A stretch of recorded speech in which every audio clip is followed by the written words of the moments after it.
Okay, we're just coming out of that report to take you back to the General Assembly at the United Nations, where we understand that the voting is just about to begin on the Palestinian bid to upgrade their status to that of non-member observer state.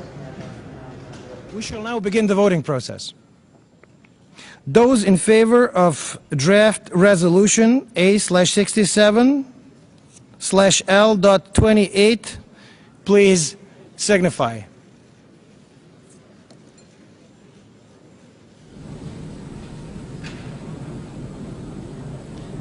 Those against, and also the abstentions.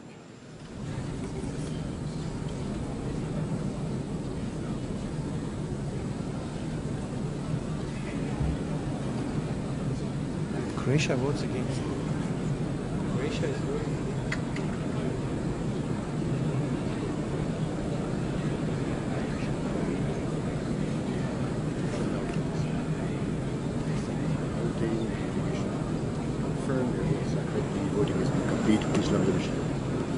Yeah, that's for you. Yeah. The General Assembly is now voting on draft resolution A/67/L28 entitled Status of Palestine in the United Nations. Will all delegations confirm that their votes are accurately reflected on the board? Well, there are a lot of countries are missing, no? This one doesn't work. This one doesn't seem to work. No, but there are some countries, some people are not there.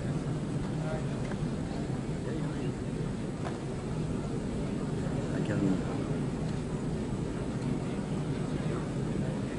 Exactly. The voting has been completed.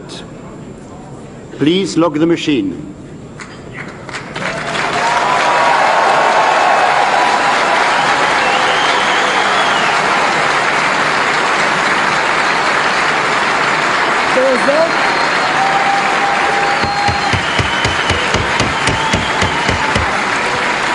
The result of the voting is as follows.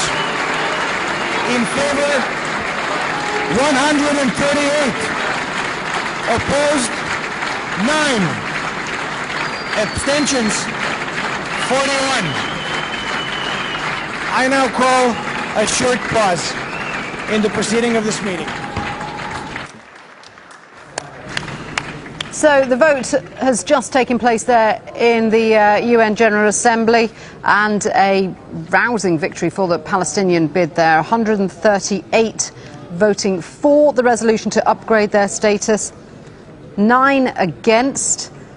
I guess that the US and Israel were amongst those, and 41 abstentions. So they were expecting to get around about 140 of the votes. They got 138. Let's go to Alan Fisher, who's live at the United Nations for us. An important vote has taken place today in the General Assembly. In fact, actually, let's just listen to what Ban Ki-moon's saying. The Secretary General of the United Nations is speaking. Status in the United Nations was a prerogative of the member states. I stand ready to fulfill my role and report to this Assembly as requested in the resolution. My position has been consistent all along. I believe that the Palestinians have a legitimate right to their own independent state. I believe that Israel has the right to live in peace and security with its neighbors. There is no substitute for negotiations to that end. Today's vote underscores the urgency of a resumption of meaningful negotiations. We must give due impetus to our collective efforts to ensure that an independent, sovereign, democratic, contiguous, and viable state of Palestine lives side by side with a secure state of Israel.